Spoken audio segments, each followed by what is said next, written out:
and welcome to Morb Happens, the one and only podcast, Morbcast, about Morbius, Michael Morbius, the living vampire. That's right, folks. You've tuned in to the Morbcast, that Morbins. It's the podcast that we all care about. Does that make sense to say? The podcast, oh my God, you guys. I just saw fucking Morbius in theaters now. I didn't see it in theaters, but it is in theaters now. Of course, you know it. I mean, we don't have to pretend, it's a phenomenon. Morbius is sweeping the nation. Hashtag Morb sweep. It's sweeping box offices. 1 trillion tickets have already sold. You cannot buy these things. I hear people are trading them as and minting them as NFTs. It's insane, man. So I'm Spencer. I'm your host of Morbcast, and I'm here with Kevin, who I think has the Rock. Did you notice that, Kevin? I do. I feel like I have the Rock. That's actually you've been stuck. I've been talking, and it's been on you that whole time, which is fine. I don't like looking at me, but as a tech person, if you didn't know that would be something to know. I don't know why Zoom does what it does. It's very bizarre. I pitched StreamYard before, but I think that doesn't work in your workflow. We got to figure something out. We can really get crazy with it, and something as important as Morbius deserves it. Wouldn't you say? Deserves the best. So what'd you think about Morbius, Kevin? So this is going to shock you and probably ruin our entire podcast, but I have not seen it yet, but I'm not sure if that really is. Oh, Spencer's leaving. Spencer has walked away from his desk. The joke really works because when I'm not talking, the camera's not on me, and so you cannot see. You have to noisily get up and leave. But so yeah, it's a pandemic. I don't know. You're a caregiver and stuff. Kevin's a classic caregiver. He gives care to me, and it's important. And he gives care to all these misfits on Schwab Home Video, baby, in the Discord. Man, there's something in the air. And it's Morbius. I gotta tell you, like, seriously, I was listening to I listened to a podcast called What a Time to Be Alive. They count down kind of silly, stupid, funny news stories. And they were talking about Morbius. They were like, oh man, Morbius, it's so fun to say. And then they just started saying Morbius, and they were coming up with like ways to say it in funny ways. I think they came up with make mine a Morbius, which is great. Kevin, why don't you try saying that just for fun? Make mine a Morbius. That's fun, I like right? that. It is. Isn't that fun to say? It is. Yeah. So I was like, I think, we're onto something. And then, of course, the Big Dogs. I don't know if you guys know, but there's a Twitch group called the Big Dogs. That's Frank Howley and Brian. I'm going to pronounce this wrong, but Abu Chakra. And they do Twitch stream. They're a lot of fun. They're really cool. They're way better at streaming than me. And they have just gone all in on Morb Fever, man. They actually got, they bit me. They gave me the bite, and now I'm a vampire of Morbius stuff. And, but they got me into it because as Morbius came out in theaters, there was a promotional push. And part of that promotional push was a Morbius Discord channel, discord.gg/Morbius. And it's the official Discord of Morbius. And if you go now, I might actually go there right now. Hold on. If you go there right now, you could just see people just absolutely morbing out, having the time of their lives. Like, there's a lot of copy pastas. This says, okay, I'm just going to read some. If Morbius, but where are the good values? And then this says Morbin Scorsese, Mighty Morbin Power Morbers, first movie to sell 1 more billion tickets. I'm watching Morbius. I love Morbius. Morbius Sweep. Morbius. Jared Morbius Leto. Do you guys think Morbius likes Weezer? Morbius did 9/11. Back from the dead to watch Morbius. So this is the kind of stuff that's going on in the Morb court, as I like to call it. And, I've just been there morbing out. The thing about this Discord is if you post in it, you'll slowly level up the more that you post. So really everyone just goes in there and shit posts, and it's the Morb court. So you got to post Morbs, and everyone's posting Morbius gifs and posting just the word Morbius over and over. There was someone that posted the word Morbius gaming 400 distinct times. And like over the course of 3 days, I watched it. And, and everyone's leveling up by yelling Morbius, and it's just good vibes all around. And I wouldn't recommend, it's the internet, so there's a lot of shitty trolls everywhere. They get banned and stuff, but it's not good. Don't go there. But so it was just, I was just on this website for hours. I was not doing my chores. I was not doing my laundry. I was not eating. I was just posting the word Morbius in the Morbius Discord for 2 hours, like multiple days in a row. It's insane. Like, and this is not a joke. Like, this was actually happening. There's something about it. We got Kevin to say, make mine a Morbius, and he agreed it was a lot of fun. There's something addictive about it, and it's in the air, and everyone feels it. Well, another example, I was just listening to Blank Check podcast. They talk about movies, and they were talking about a movie, and then they were like, we actually just made an appointment to see Dr. Michael Morbius. And then they were talking about, he's an unorthodox doctor, and so it's like even Blank Check is getting more fever. Like, I really think it's something. And, obviously it's not every day that a movie sells 1 trillion tickets, right, Kevin? Oh, I mean, that's got to be a record. That's got to be. Yeah. So I don't know. We were thinking about trying to talk to Morb fans. I don't know. Has anyone responded to our Morb letter and giving us anything? Not yet. I've put the That's call a out a couple shame. times, and not a single person wants to talk to us about Morbius. And that's just that's just a somber reflection on how shitty the Schraub video Discord is and why they're all pieces of shit. Yeah. Should I clarify, though, that they do not need to have watched it to tune in? At this point, I think it's fine. Okay. Maybe I should find my Discord and start telling those people. Try yours too, and let's see what we get. All right. Well, should we just drop the Zoom link? Should I link the Zoom link? I don't know. Do you guys want to call in?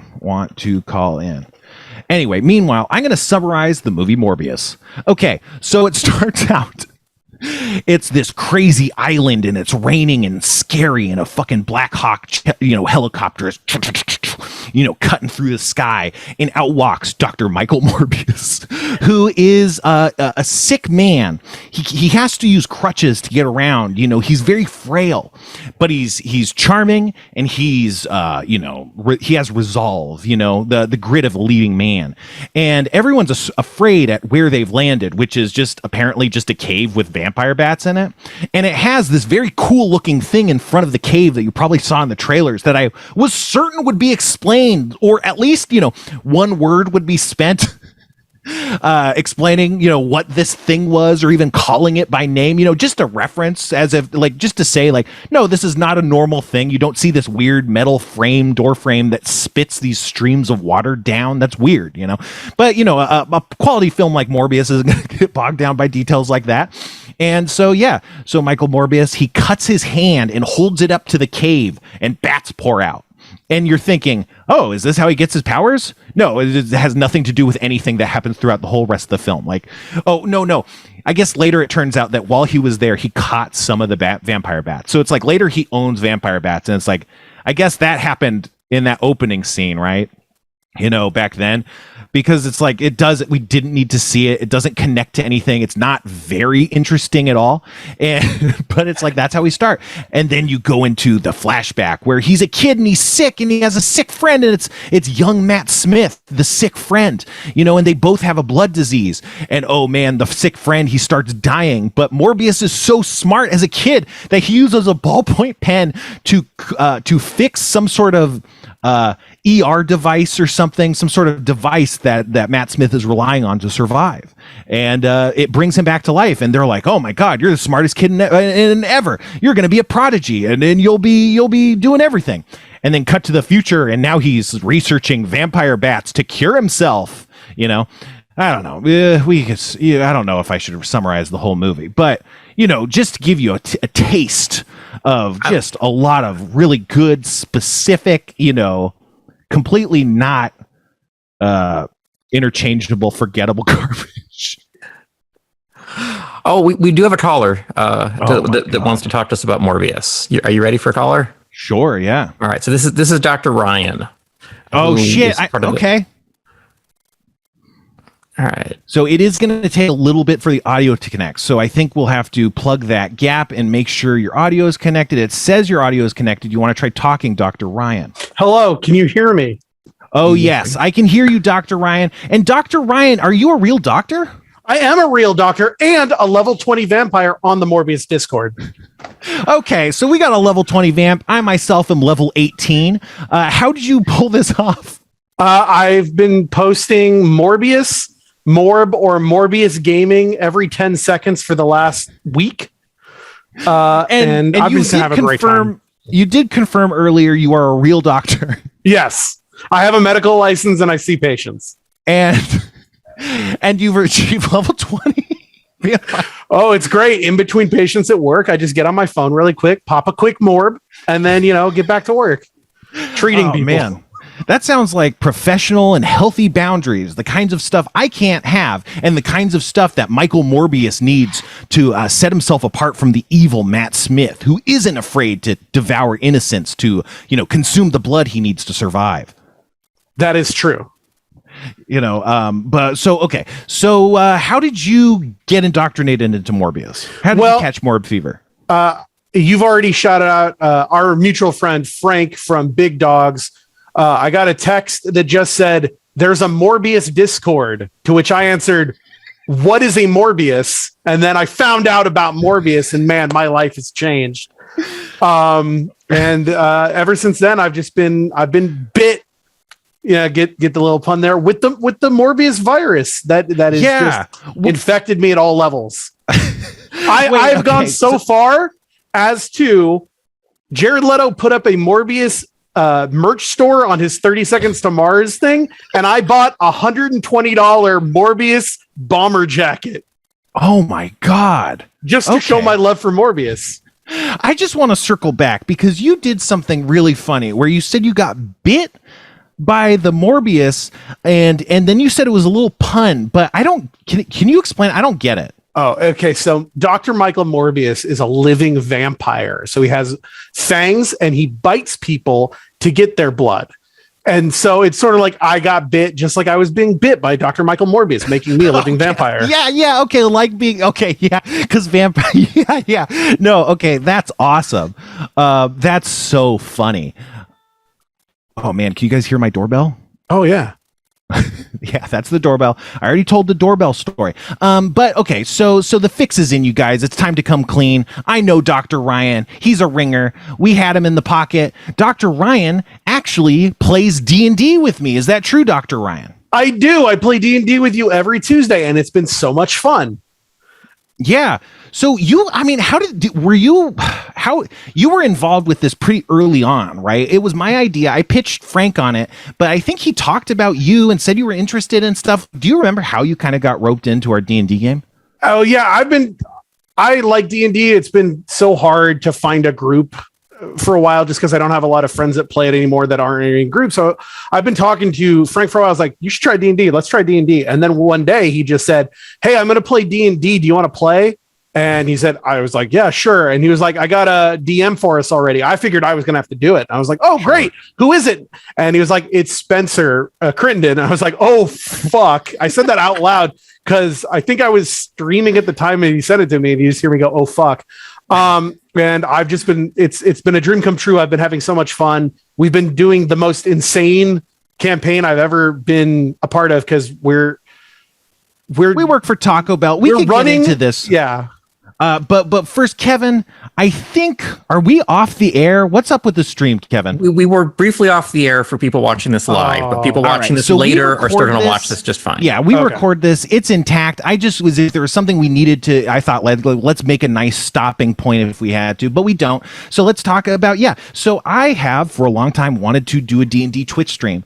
And also, after that, I had the idea first, and then what happened after was a lot of people for years said, "Hey, Spencer, you should do a D&D Twitch stream." And I'm like, "Yeah, no shit, dumbass. You fucking idiot. Get the fuck out of my face." Like, that's like, oh, Spencer, you do a podcast? Maybe you should try talking during it. Like, oh my God, have you thought about like maybe having an opening theme song or talking to guests? That could be a really good, that's really good for a podcast. It's like, yeah, no, that's like the whole... That's all I am is D&D. What the fuck are you like? You think I don't think of this stuff on my own? Jesus Christ. But to be fair, in their defense, I didn't do it for the longest time. And you might think that, it wasn't anything he must not have thought of this. But in fact, it's actually hard to get together a funny group of people that can meet regularly for something that doesn't immediately start paying money. Is that true, Dr. Ryan? Sure. I don't know. Well, you play D&D. Isn't it hard to get a group together? Oh, it's absolutely. I thought you meant for money. No, it's almost impossible sometimes to get your friends to say we're going to meet up once a week at this, or even every other week, before someone finally goes, oh, I got something going on. Oh, I got this going on. And invariably every group falls apart eventually. Sure. Yeah, that's the thing. It's a social thing, and a social thing can't last forever. No relationship will last forever. We die, etc. But it's tough. But that's why my little weasel brain started working, which was, the Frank and these big dogs, they stream all the time. They got to. They have a regular streaming schedule where they're essentially stuck in their houses and can't leave. And they don't have anywhere better to be than play D&D. So I was like, this might be the perfect opportunity. This is a whole group of people. I don't have to audition or think of who would be good. I'll just join the big dogs, and then they'll be there, and then I'll get to play D&D. It was brilliant. It was the most brilliant idea I've ever had, probably. And then I talked to Frank, and boy, did he blow my mind, because he was like, I want to be Wario Spawn. I don't know. Have you heard of Mud Spider-Man? We got to get Mud Spider-Man in there. I want Jigsaw to be my best friend. And I'm like, I want to Taco Bell. And I'm like, I don't know what the fuck this guy's talking about. I don't know what the fuck this guy's smoking, but I want some, you know what I'm talking about? But I don't know. It really got me inspired. And I think, you're the player. I guess, you'd be blowing smoke at my ass, but it's been crazy. We've been doing some really silly, cool shit, right? Yeah, no smoke. I've been having a great time. This is definitely the weirdest campaign, because when he said we're going to play D&D, I was expecting just normal, D&D. I'd written some character ideas. And then when we went into that character building episode and he said, my name is Wario Spawn and we're building our own Taco Bell, I threw everything I had in the trash and said, fuck it, let's go. Yeah, I didn't have any strong directions, but I was also picturing normal D&D. And when he started pitching ideas, I was like, this is way not what I've done, but it seems like it could be my bag. And also, I've always wanted to do more just intentionally comedic, silly stuff.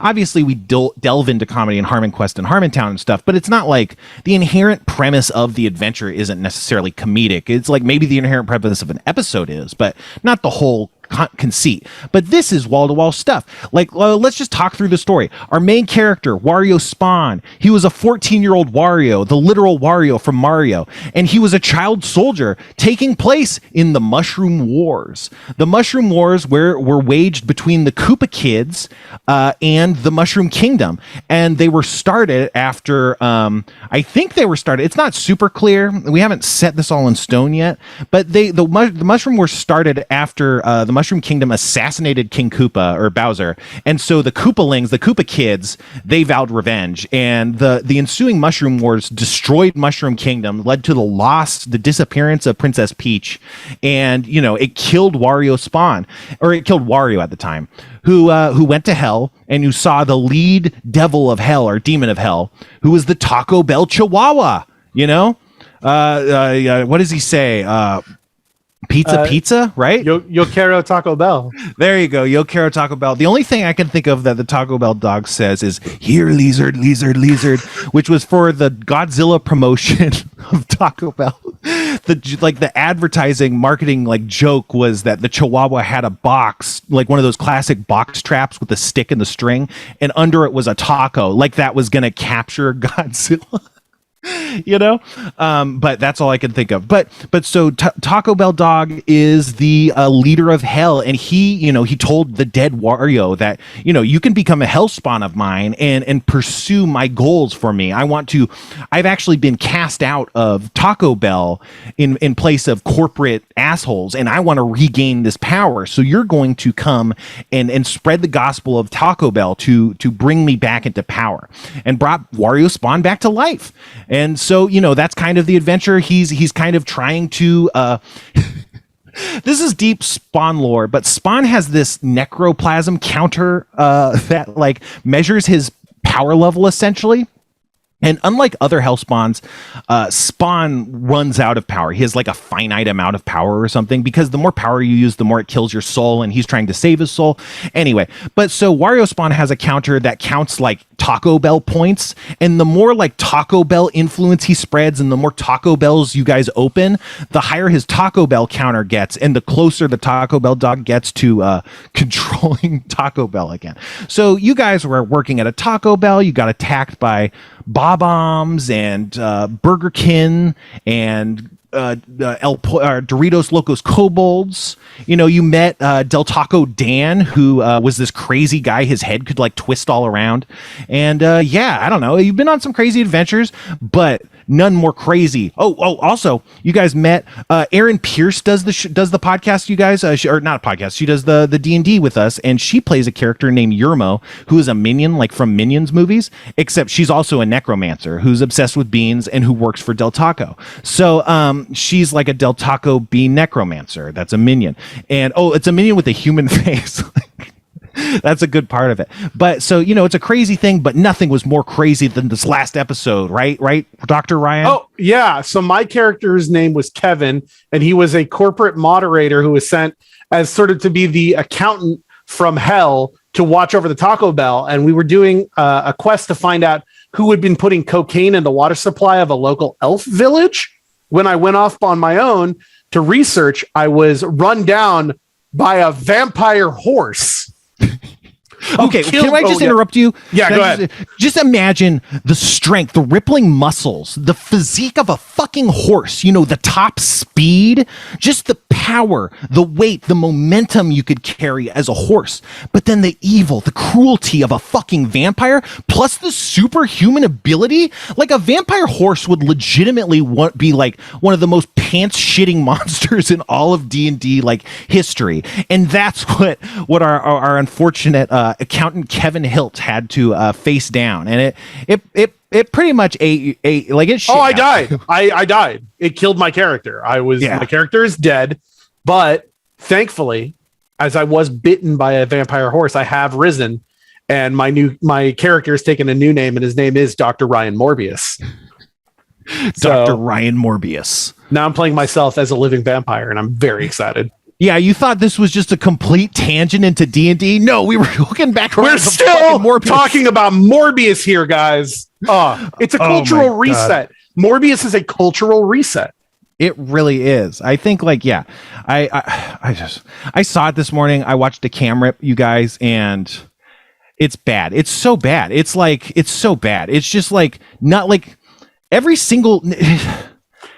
It's the outline of a movie, and then they just shot that. It's like, okay, what happens in this scene? Like, I guess Milo reveals he's bad, and that's all like, I'm bad, love. And then it's like cut, and then it's like there's no substance, there's no specificity, there's no characterization. All the characters have nothing to do, and you don't care about them at all. They have no pathos. Like, Milo's whole thing is when he was a kid, he got beaten up, and that's like why he's so vengeful and is killing people. And it's like, I mean, that doesn't buy that. Like, you don't buy that, oh, he got beat up one time and now he's evil. Like, it doesn't track, you know? And that's the whole thing. Like, none of it actually holds together. Kevin, can you look up the writers and what the writers also worked on? Because their past works are really funny. Oh, I want to hear this. But yeah, I don't know. There's two post-credit sequences, and both of them were utterly meaningless. You got anything, Kevin? So Burke Sharpless is known for the Lost in Space TV series, the reboot, and Power Rangers. No, this is movies. They're going to be like movies. There's like so the other writer worked on exactly the same shows, pretty much. Okay, so I gotta find this myself. Sorry, let's cut this out. Fuck it. But I want to talk about. There's a scene in Morbius where he gets arrested. I can't remember why, but I guess for being a vampire, right? A living vampire, the most dangerous kind. but he gets arrested and he can't go back to his lab, and he needs his lab because that's where all his fake blood is, because he drinks fake blood and not real blood, because that's what separates him from the bad guy. The bad guy is willing to drink, which is, again, such a mushy such a mushy distinction. Like, if it's a vampire movie, I think we're rooting for the protagonist to kind of acceptably get away with feeding on some people, you know? And they deprive us of that. Like, he's not eating people. We're not seeing bad guys get punished, really. There was this scene where, like, when he first morbs out, like, it's to protect his girlfriend, kind of, because his girlfriend is in this scary place. It's dark, and then this weird guy comes up and he's like transcending her boundaries, and it's like, oh, is he gonna like attempt to assault her? But like, he's just rude and then just kind of walks away from her, and then he morbs out and kills him. And it's like, well, that's like the sequence where he has to do it to, you know, save the girl. But it's like, no, he did it. It's just completely, it wasn't anything. It was just a nothing scene. Anyway, but at some point he has to get his lab back. And so he hears someone, at a bar who is trying to pay with counterfeit bills. And you see the waitress mark the dollar multiple times, and it's clear that this is counterfeit, and it's making her so uncomfortable. And she's like, I can't take this. And he's like, here, come on, you know, here, take some of yourself. And he gives her like $300 or $400 like fake $100, you know. And then she's like, no, you have to leave, which is just like such this like this is not a real situation. Like, no one would be like, oh no, like, oh my god, is this counterfeit money, you know? Like, it's just, it was so weird. And then he follows them. But he hears them say, we got to get back to the lab. And so he follows them to a construction site where they have this unspecified lab. It's probably a drug lab, but it's not clear. And he just walks on scene. It's not clear that they're committing any crimes other than counterfeiting that they're involved in. And he walks in, and there's this big black guy who's in charge. And he's like, hey, I don't want to kill you. I just want to take your lab. You guys walk out of here, all no problem. And then the guy pulls a knife, and I think he goes for a stab, but it's not immediate. You know, the guy's like, you know, this is my lab. We're not going to give it to you, which is a reasonable thing. I mean, sure, these guys are criminals, but they set up this lab. You don't just get the lab because other people are criminals and you're Morbius. You know, that doesn't justify taking a lab from people. And then, but he's like, you know, and then so he goes to stab him, and then he grabs the knife and twists his hand, and it's like, oh, I'm empowered now because you're so hurt by my, you know, karate move or whatever. And then he proceeds to break every finger on this guy's bones. The guy is just defending his crew against the guy who wanted to steal the whole place. Like, he's doing completely reasonable thing, and you're supposed to buy like, oh yeah, this is him punishing the bad guys. It's like, no, you could have stopped with one broken finger. The guy clearly gets it. He wasn't continuing to like mouth off after his first finger was broken, and then he goes and breaks the other 4 fingers, and then it's like, now I have a lab, now I can make my own fake blood again. Like, who cares? He doesn't use the lab. Oh no, he does. I guess he makes like he makes a poison in the lab because he's like, I got to kill the bad guy and myself so the vampirism doesn't spread. And then, you know, he doesn't end up killing himself. But bad movie. I really wanted to like it because it's so fun morbing out on the morb card. You know, I don't know. Sorry, I'm talking so much, Dr. Ryan and Kevin. What do you guys think?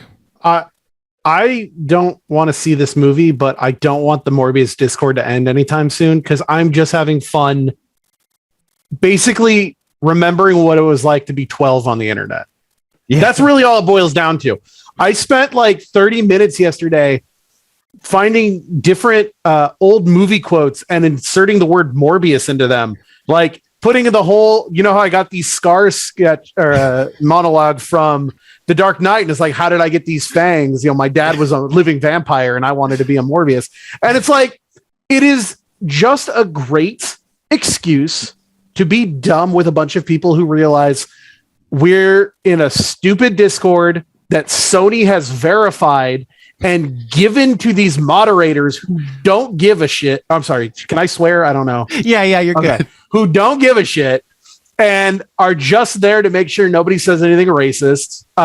And the rest of us are just there, or transphobic, which happens, and thankfully it's taken care of very quickly. I will say they do. Yeah, I told you it's full. I said up top that it's like it's full of shitty. You know, I mean, they get moderated pretty quick, but yeah. But 90% of the people there are there to just like, we realize what's going on here. Sony made this. That's the thing. Everyone's on the same page. That's why it's so great. Everyone there is on. You'll get 1 or 2 people being like, "What is this?" And then they eventually get folded in, where it's like, "Oh," then they just start posting Morbius. Yeah, we all realize that no one actually cares about the official Morbius discussion.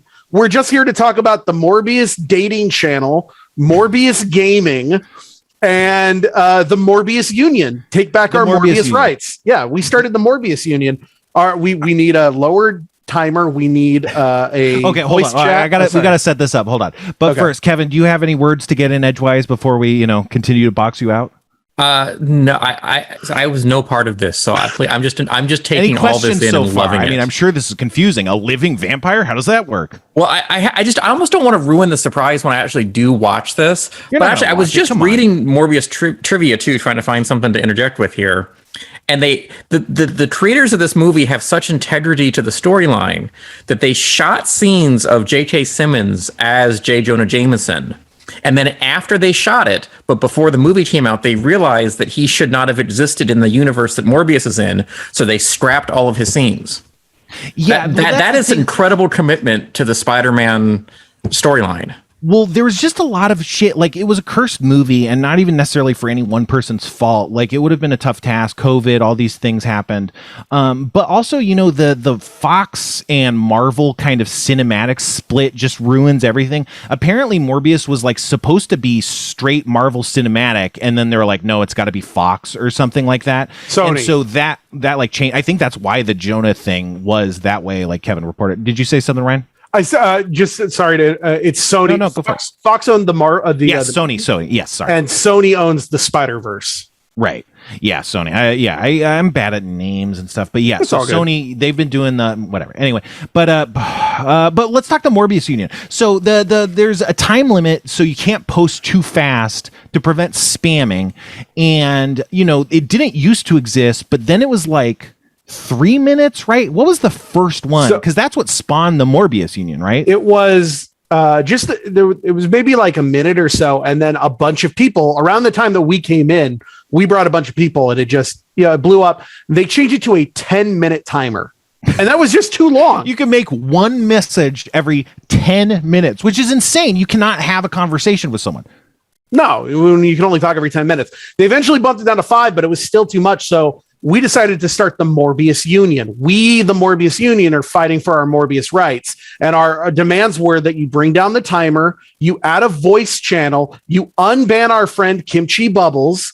Kimchi Bubbles. Still, people are... The great thing about the Morbius Discord is that people will just find the things that people are spamming, copy and paste them. And so it's been days, and there are people who have just joined. They're like, oh yeah, the Morbius Union got to unban Kimchi Bubbles, having no idea who Kimchi Bubbles is, who was our friend that got banned for asking Jared Leto is part of the Morbius Discord. He did a Q&A. Yes, you can see his official account. You can at him. He's never logged in, but everyone ats him constantly, and they go at Jared Leto space Morbius.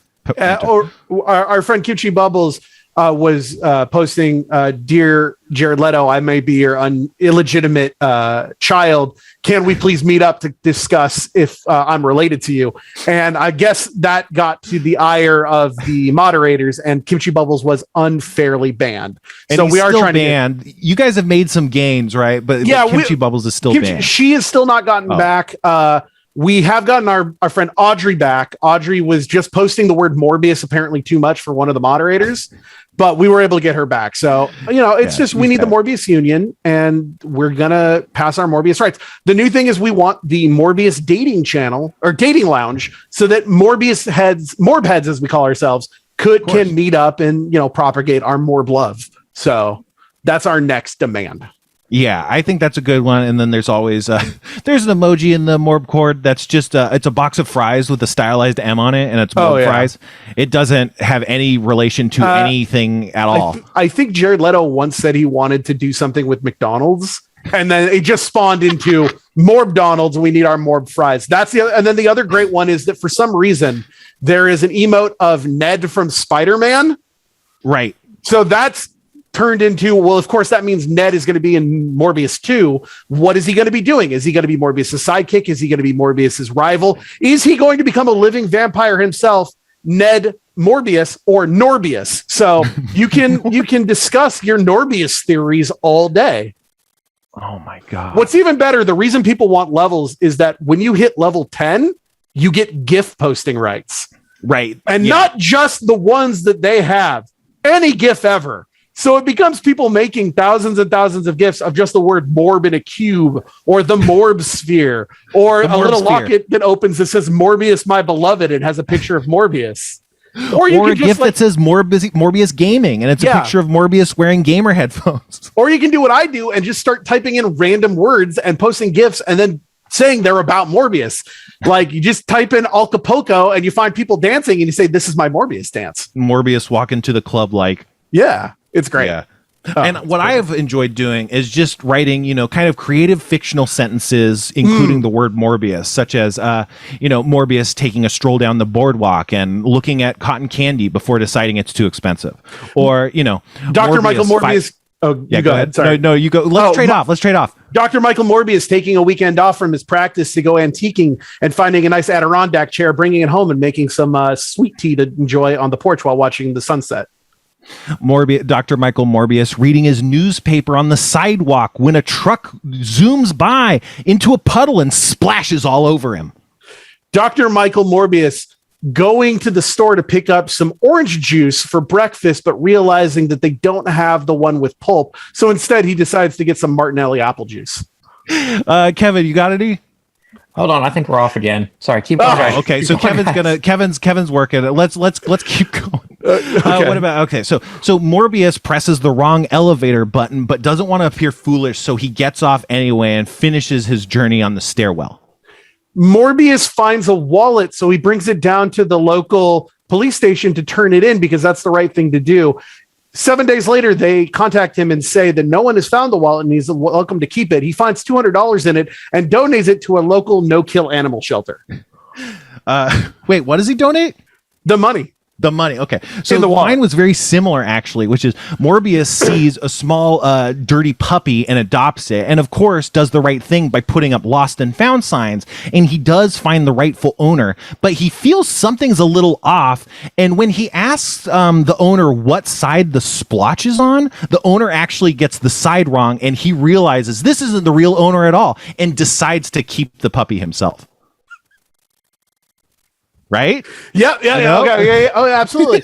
Dr. Michael Morbius likes to donate his time at a local soup kitchen. When he realizes that the meat that they're using might have been expired by at least 2 days, he goes down to a local butcher shop and finds that he can set up to buy more meat at a discount if he's buying it in bulk for the shelter, and convinces the butcher shop to donate some as well for not only helping, but good press. I think that might be. I don't know how I get top of that. You want to talk about your podcast? You do a podcast, right? Oh, what? Yeah, is that okay? Yeah. I don't know. Kevin's doing tech stuff, so it's like, hey, let's transition in case we need some fun edit points or something. I don't know. Sure. Hey, my name's Dr. Ryan. I do a podcast with my name Chris. I do a podcast with my friend Chris, and it's called "I Have More Trophies Than You." It's about video games and how my friend Chris, they only play games for fun, and I play games because I have a crippling addiction to the PlayStation trophy system. I currently have 1,095 platinum trophies. So it's sort of like a book club. We do it bi-weekly. We talk about a video game and dissect the story and the gameplay, and then they talk about how much they enjoyed it playing it, and I talk about how I got all the trophies in the game, the process, the process and the dumb shit I have to go through to grind something in Yakuza Like a Dragon for 60 hours before I can finish to get one trophy. So it's a good way to just watch me, a doctor who's gone insane and given their life up for trophies, and then my friend Chris, who's just a normal person playing video games for fun like they should be played. So I have more trophies than you. It's on all major podcast thingies. Just look it up. I have more trophies than you. That's a really good pitch. That makes it sound so interesting. I don't know what I was expecting, but that does sound like a really fleshed out good idea, right? Yeah, we just liked the idea of a book club and then taking it one step further because I play a lot of really terrible games. So it's like our last episode, we just talked about two games that came out recently, Ghostwire Tokyo and Stranger of Paradise, Final Fantasy Origin. And our next episode is going to be about an old game called Remember Me on the PS3 that was made by Don't Nod, the people who made Life is Strange. And it's a game where you're in Neo Paris stealing memories because nobody remembers that game. Wow, that does sound cool. Yeah. But you recently platinumed Elden Ring, is that right? Is there any specific Elden Ring kind of platinum kind of anecdotes or something that would be interesting? I don't platinum, so I don't even know like what's in Elden Ring. Oh, Elden Ring. So most of the From Software platinums are very, very straightforward. It's just beat all the bosses. Elden Ring was no different. There's nothing missable in a sense, as long as you can use a little save scumming, because there's 3 separate endings in Elden Ring, which you can't lock yourself out of. But if you can set it up just right and use the ability to upload your save to the cloud, which you can do on both the PlayStation and the Xbox, and I'm assuming on computer, I'm not sure, there's a way that you can get it to get all 3 endings without having to play the game 3 times. But other than that, the trophies are mostly just beat a lot of the major bosses, find all the legendary weapons, find all the legendary spells, find all the legendary talismans. But really, it's great because that game is probably the best video game made in the last decade. So it was great to just be able to play it with no restrictions on how it has to be played. Because a lot of games, when you platinum, there will be some trophy that it's like, do this entire game only using this one weapon, or do an entire game where you can never use this. So it was nice to play that epic game and be able to get the platinum while having no restrictions on how I played my game.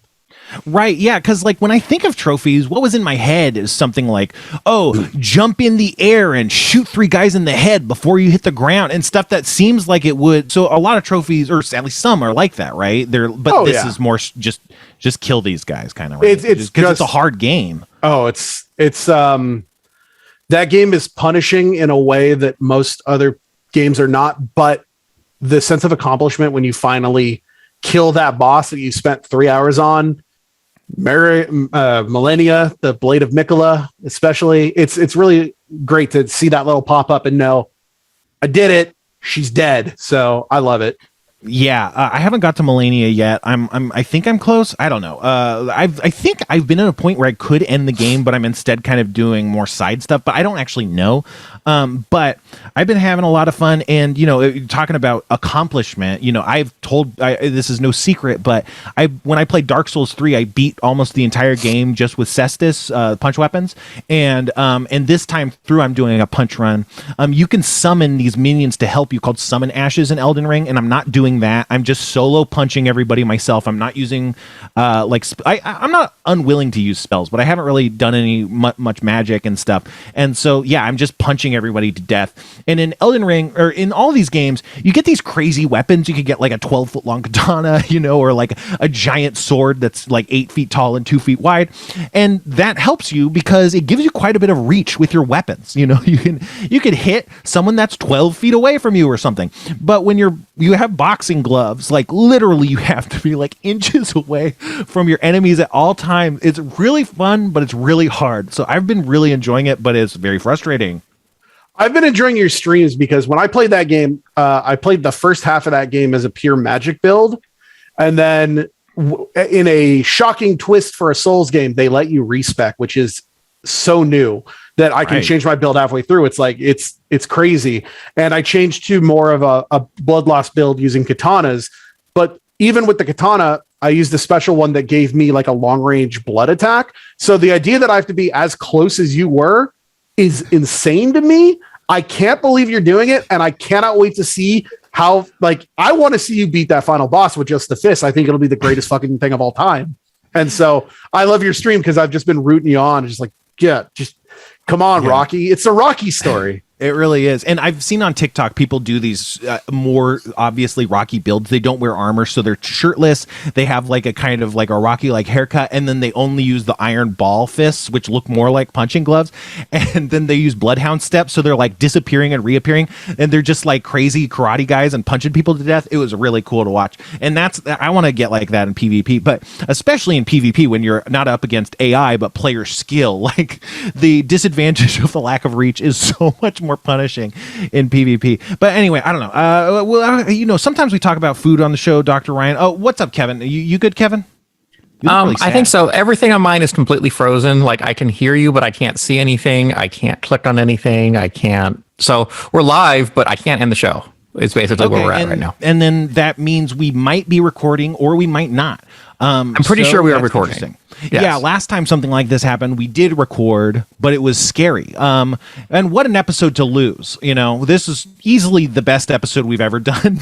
And the fear, much like Morbius, is always there. So it's like Morbius instills the fear, not knowing if all of this will ever see the light of day. Gives me that same feeling of Morbius. I love it. I'm so glad and to hear. so in the movie, again, I alluded to this, but he doesn't drink blood because he has self-control. He drinks fake blood that he invented with his genius powers.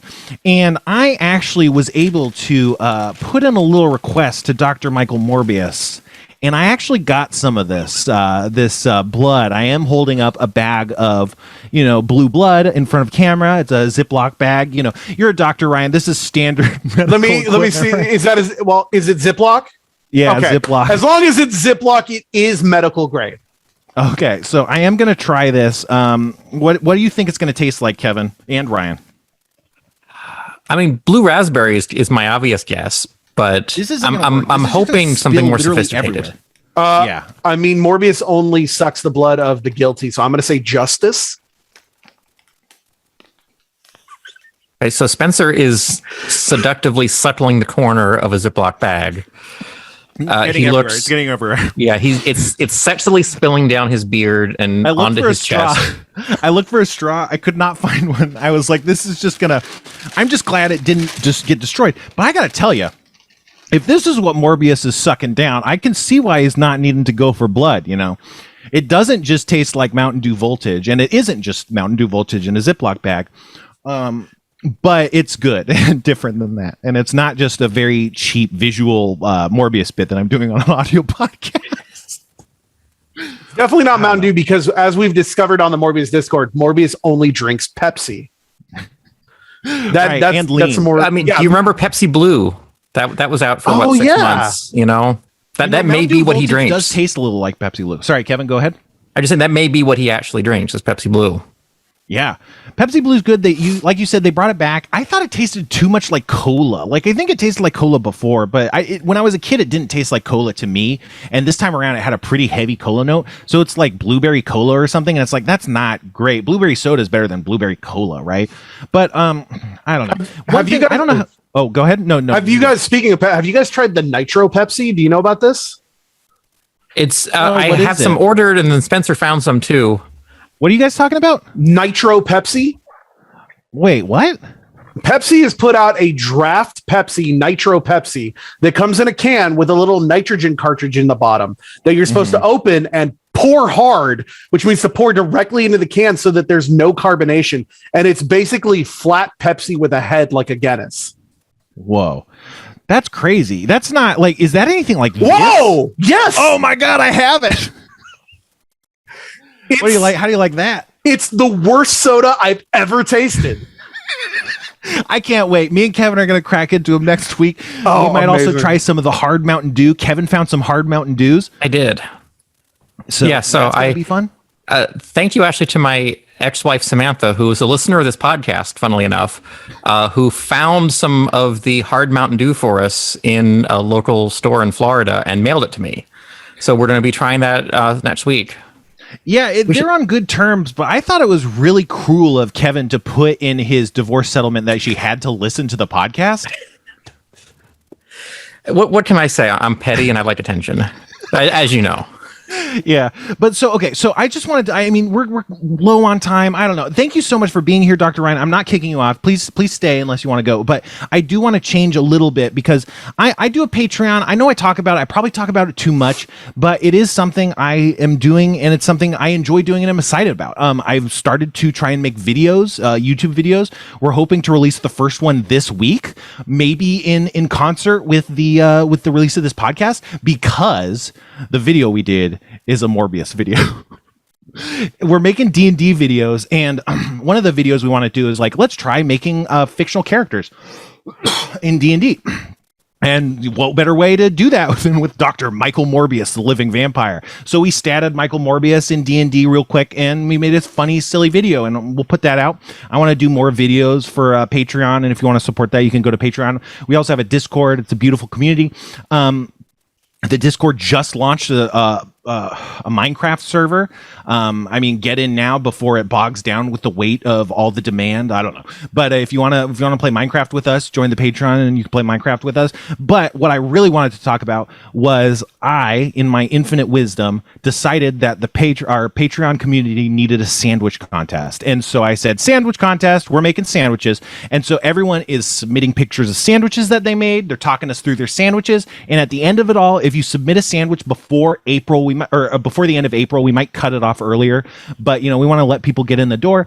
You could submit a sandwich, and I just wanted to go through some of these sandwiches just to talk through it, the entrance, and then maybe if we have time, I'll go through like what my entry is going to be, because like I wanted to make a sandwich that I make occasionally, but it's pretty expensive. And I was like, well, let's do a sandwich contest. Then it'll like kind of make sense that I made this crazy sandwich, so that's what I'm doing. But the first entry is JC Gyo with JC's Impossible Kim Cheeseburger. Now, JC is actually a vegetarian. I think he's not a vegan. But so he made a Kim Cheeseburger, a vegan one, with toasted roll, kimchi, Impossible Burger, American cheese, fried egg. Yeah, so he's not a vegan. And and a spoonful of mushroom stock. This guy's a real cook.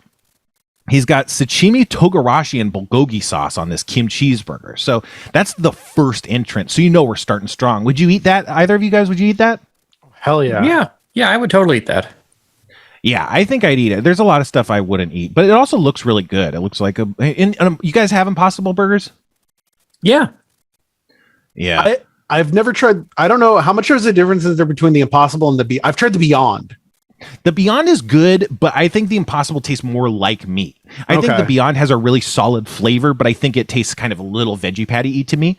And then texturally, I think it's a bit off. But the Impossible Burger is a better facsimile. But they're both very quality. I don't think one's better or worse. And it kind of depends on what you're using it in. Like, I really like the Beyond Meat at Del Taco, for instance. Oh, yeah. Yeah. They're Beyond Taco. It's just like, oh, this tastes pretty much just like a normal taco. Oh, and you like Del Taco, right? I love Del Taco. Del Taco is, I think, one of the better quick service restaurants, especially when it's shrimp taco season. Me and Aaron have, that's when we became friends. We bonded over our love for shrimp tacos from Del Taco. So yeah, and I'm not a big seafood fan, but Del Taco's fish tacos and shrimp tacos are something I can enjoy, and I really like them, and I get them every season, even though I don't like them. But if you were entering the contest, Ryan, you might enter a bean burrito with ketchup. Is that correct? So I like, as a little snack, sometimes I will make a burrito at home. It's very simple. It's a tortilla with some refried beans, a little bit of cheese, and ketchup. I think that is fine. I don't see why everyone thinks it's weird that I put ketchup on burritos. And I've been eating those since I was 5, and they haven't done me wrong since. Yeah, I mean, it makes sense to me. I'm not going to knock it. I don't like ketchup, but I don't like ketchup. So I'm not going to say, it's like, I'm not like, oh, gross, don't put ketchup on that, But anyway, I just wanted to talk through that because, get to know Dr. Ryan and get to know him more in the freaking Big Dogs D&D on Tuesday nights at 6 p.m. And get to know him even more in his medical practice or podcast. I don't know. But okay, so another sandwich. We got Zippy. He submitted a pizza sandwich. It's got pepperoni. Ooh. It's got cheese. It's got tomato sauce that looks homemade, and it's on fucking garlic bread. And let me tell you guys, this garlic bread is big and soft looking with some toasted crust on it. It looks really good, like a nice garlic bread pizza sandwich, That sounds really good. Yeah, I don't know, man. It's too good. Then we got, I don't know what's on this. It looks like a turkey. Oh, yeah, this is like a thin turkey bacon and cheddar, or turkey bacon Swiss, I think, actually, sandwich. Just a nice simple sandwich. I'd eat the hell out of that. And what else we got? We got a fruit Nutella waffle sandwich. It's a waffle with Nutella and strawberries and blueberries, So these are the kinds of sandwiches you get. Oh, JC Gaio also submitted a grilled cheese sandwich that he made himself. He chemically created American cheese out of other kind of cheese, and then he made a crazy sandwich with tomato soup to accompany it. It's crazy stuff. I guess I don't want to go through all of these, or do I? I don't know. Well, what do you guys like in a sandwich, huh? My favorite sandwich of all time is from this shop that I think there's still one of them still open in Chicago called Captain Nemo's that had they call it their Mexican sandwich, where it's like a layer of refried beans and guacamole and, some kind of like whitish cheddarish cheese on top of that you then dip into split pea soup, like a sauce. And that doesn't sound like that would be good at all, but it is so amazingly perfect. Like I would give anything right now to have one of those sandwiches. Well, have you had a torta? Because that sounds a lot like a torta, right? It is, but this is more like sub form in like, crusty kind of like French bread kind of thing. And the split pea thing is completely weird and amazing. But yeah, it's like a torta, but 5 pounds. So I'm sure you guys heard all that crackling and rustling of a plastic bag, right? You guys heard all that? It looked like you were enjoying some wonderful blood substitute is all I saw. Gotta say, I'm addicted to this stuff. I mean, I hope I don't turn into some sort of crazy bad CGI monster, Could I pitch you what I think is the epitome of sandwich? Yeah, please. I think that torta sub sounds amazing, Kevin. Yeah, and no disrespect meant, that does sound good. I would try that. But to me, the perfect sandwich exists and nothing will ever top it. And that is the holiday sandwich or Thanksgiving sandwich. Bread, turkey, stuffing, and cranberry. You can't beat it. I think that is a all-round best sandwich ever. Top 10. Can't beat it. To me, at least. Yeah, you got gravy and mashed potatoes. Throw that on too. Absolutely. Yeah. I mean, I don't even go through the effort of making like a sandwich with it, but like Thanksgiving leftovers are like truly one of the year's joys to me. And like for the past 2 years, I've made entire Thanksgiving spreads for no one, just me, just to eat over the next month. And it's the best decision I ever make. I make a really good stuffing. I like my stuffing recipe better than like any other stuffing I've had, basically. It's not like amazing. I just, I don't know. I like it more. But so yeah, I love but I just literally just pile a giant mound into the fucking plate and put it in the microwave and just set it for like 7 minutes or something. And then I just eat this just mound of slop. I love fucking ham. Honey baked ham is so good. Man, you guys like ham? I do. Yeah, man. Ham. I'll eat anything. Ham tastes weird to me, but that's probably because I grew up Jewish. So I didn't really try it until I was older. And at that point, it was like, I don't know what this is. And it tastes weird. Well, okay. So have you had, there's lunch meat ham, but have you had like kind of Thanksgiving dinner, like kind of like roast, like dinner ham? I've had like, the honey baked ham you get at like Cracker Barrel. Yeah. Okay. Yeah. And it's like, it's good. It's just weird to me. No, I get it. No, ham is weird. It's because it's cured. It has this kind of weird quality to it. But it's certainly a reasonable opinion, but I don't like lunch meat ham like very much at all. It kind of grosses me out, but I do very much love like a honey baked brand, like spiral cut ham. I fucking devour that shit. But yeah, anyway, more sandwiches. Get Maimed has the lasagna melt, which is on Italian cheese or on Italian bread. It's like the layers of lasagna except put into like a loaf sandwich bread. It's like a triple layer sandwich that's it's like lasagna but on bread instead of on noodles. Oh, you got that's a really intense one. That sounds amazing. I would eat that fucking incredible. Immediately. Yeah, that's gonna be that's gonna be one of the top contenders. I think it's amazing. It looks that and the pizza sandwich are both kind of a similar take, but they look really amazing. I'm trying to see. Then there's some madness. Oh, Phantom Noise just submitted a sandwich. It has this special mayo spread that she made with cucumbers, chives, dill, and then it's got provolone, butter, lettuce, mortadella, prosciutto, coppa italiano, salame, peppers, kettle salt, or it's got chips on it, salt and vinegar kettle chips on it. That sounds fucking amazing. And it looks like a really like epic kind of Subway sandwich on like this looks like a nice kind of baguette. Which maybe if softer bread would be good. But, a baguette. Ooh, baby. And now it's time to talk about my sandwich. Are you guys ready? Oh, yeah. Wait, what would you, if you were entering a sandwich and, obviously you can do it however you want, but you have to make it, what would you make, I developed a sandwich when I was in 7th grade home economics that is still, I think, my favorite that I've made, which is a hamburger pizza sandwich, which is you brown up some ground beef with Italian spices, oregano, paprika, garlic salt, garlic pepper, tomato sauce, tomato paste, and then you melt at least 1 pound of cheddar cheese and 1 pound of mozzarella cheese into it. Put those onto hoagie rolls, wrap it in foil, and then bake it for another 30 minutes. That is my we call those the hamburger pizza sandwiches, and I love those. Yeah, no, that sounds legit. Fuck, dude, that's so good. And Kevin likes cooking, but he's more like, you're kind of a science. Like you do the sous vide and stuff. I mean, maybe like a crazy sous vide steak sandwich could be crazy. But I mean, do you have any, like, what would you do? Probably some kind of like a grilled cheese melt kind of thing. That's what I'm sort of making a lot of lately, and that's what I've been experimenting with, is like what the right proportions of cheese are and what else to put in it and things like that. So yeah, it would be some kind of like really thick grilled cheese on some nice crusty bread, I think would be my current sandwich. Yeah, so the thing is, for me, I only like this. I need it to be simple. Like, I want just American cheese, no special cheese. I want the whitest bread possible. But here's the twist I do. But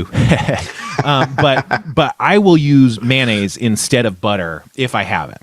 It's not like a deal breaker if I don't, but I never liked mayonnaise as a kid, and when I saw a dad do that at a friend's house, I was aghast, and when I ate it, it was easily the best thing I've ever had, and I was like, I just never questioned it again. It's like, and anytime anyone talks about it, I kind of point it out like, hey, have you ever tried mayonnaise? And no one does. No one ever tries it. But are you talking like in the sandwich or in the pan? No, instead of butter, and you butter the bread, you butter the outsides of the bread, but instead you mayo the outsides of the bread. So it still does what butter does, which is add a layer of fat, which quickly transmits heat to the bread to create a toast. It's just not butter that's doing it. And I don't know, I guess it's just because it's sour or something. It has a tang to it. It just works better. It's not like it's somehow less greasy than butter. Like, when you pick up the butter, it's kind of, not that that's a problem, but it's like, I don't know. It's magic. It's magic. I don't know. But I mean, it makes sense. It's like this dairy kind of fat that, well, you could probably interchange a lot of dairy fats or something and make a passable sandwich. But I do the same thing. I like garlic aioli, which is basically just mayonnaise with garlic in it, and it gives it that little tang. So I think it's very normal to use mayonnaise. I gotta try that. That sounds good. It's quite good. Garlic in there. Yeah. Garlic makes everything better. Yeah, but so I'm going to talk about my sandwich, which is based on, there's a Food Network show called Kelsey's Essentials, I think it was, and she made this giant sandwich called a pressed picnic sandwich that you take a whole like 12-inch loaf of ciabatta, make the sandwich on that, and then you press it under some weights in the fridge overnight. To kind of get all the flavors married together, and then you cut it into like small pieces, and you can take it on a picnic. I sometimes will take one when I'm camping or when I'm going traveling, because you can just bust out some sandwiches and pass them around, and it'll feed like 4 or 5 good meals, like not like person meals. Like it could feed 5 people once, or one person like over the course of a day and a half, so like it's a really good sandwich, but it's kind of a classic, Italian style sandwich. But like it's got the ciabatta, it's got this roasted red pepper spread, which is kind of what would be the mayonnaise. It's mayonnaise, it's some lemon juice, roasted red peppers, pepperoncini, salt and pepper, and so it's got that. It's got artichoke hearts for kind of texture, arugula. It's gonna have salami and pepperoni and maybe capicola or something, or prosciutto or something, like kind of like nice cured kind of meats. I got to figure that out. I don't want to go to stores anymore. I'm so afraid of COVID, you guys, that I think, so I've been trying to order delivery ingredients, and, I'm not going to get the best ones since I can't pick them myself, but that's a sacrifice I might be making. But then you use goat cheese spread, like herbed goat cheese spread for your cheese, which I don't know that I'd go for that. I'd probably just go for like pepper jack or something, but it just really works with the sandwich. And then I also made pickled red peppers that I'm going to put on the sandwich to get some more texture and some more vinegar. And then there's some balsamic vinegar that you splash on the top. And I went to this place. There's this place called Larchmont Wine and Cheese Shop. Has the best fucking sandwiches in LA. They're like $5 or $6. I'm sure they raised the price. Never mind. But they're like just really amazing, really good ingredients, amazing ciabattas, amazing French rolls, and then just the best fucking balsamic vinegar ever. And it's like, it's sweet. It just sings like it's just, it cuts through everything, and it's like you just want to suck it out of the sandwich.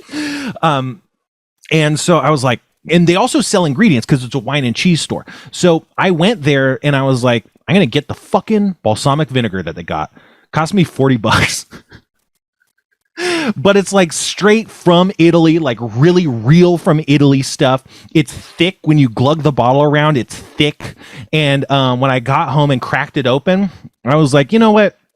I paid $40 for this, and I took a swig, and it was the best. I could have probably drained that whole bottle and then like died of stomach cramps or something. I'm not a doctor, but it was so good. I literally could drink it. So that's kind of my sandwich. I think we're gonna vote, so it's not like I rigged the vote. So I don't think I'm gonna win. Like the contentions are real, the competition's really stiff, But yeah, if you wanna make a sandwich, sure. But it's a fun time. There's a group of people that are like kind of doing accountability with weight loss. They're trying to see who's gonna lose the weight the fastest and stuff. It's just a lot. We talk about ADHD and stuff. It's a truly like a supportive community, and I would invite everyone to join.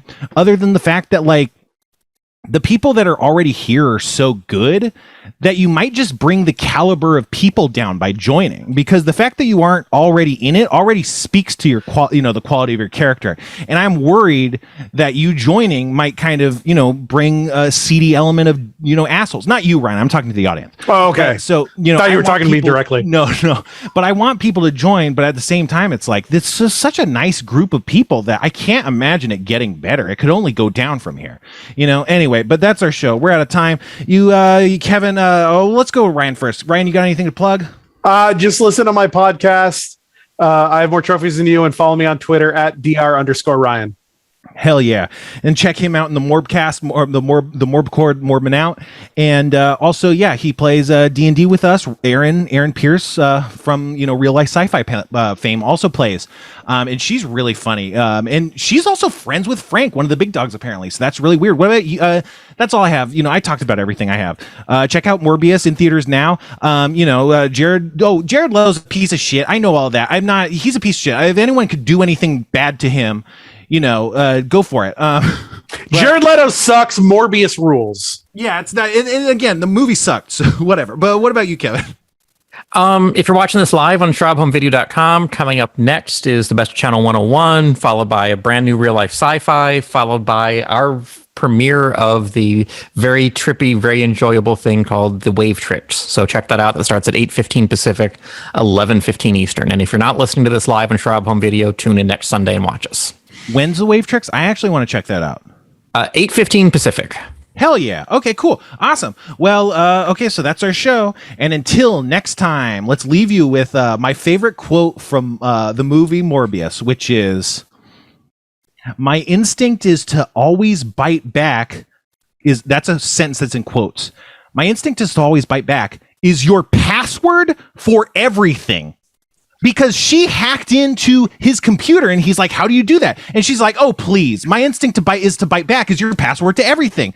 Which is, see you guys.